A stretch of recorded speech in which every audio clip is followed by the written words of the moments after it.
this lesson, we'll create the categories resource, following the same protocol as the previous lessons.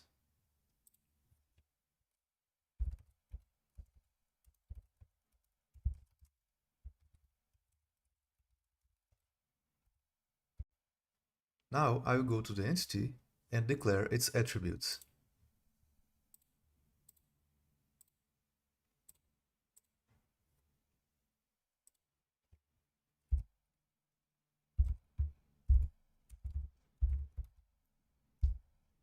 The ID, which is a number, the name, which is string, and the registry dates.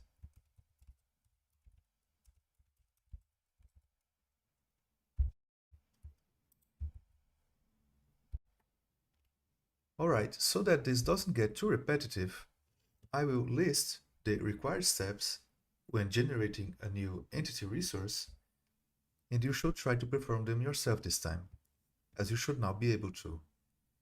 If you forget how to do something, you can check the previous lesson. So, in the controller, we should 1.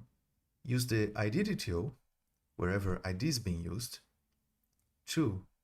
Remove the number conversion operators from here. 3. In the find all route, use the pagination DTO. 4.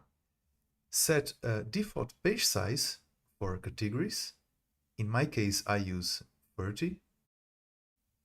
5.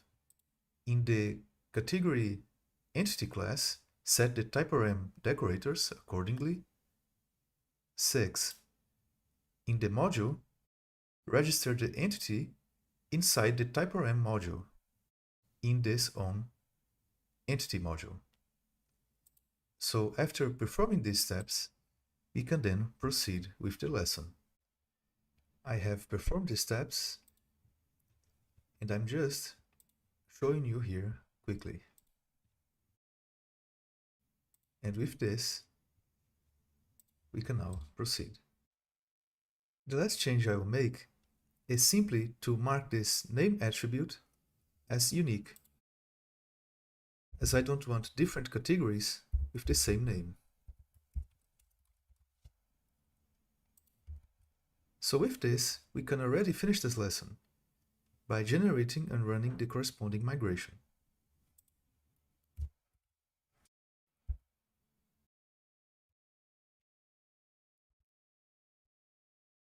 And now I'll just commit the changes.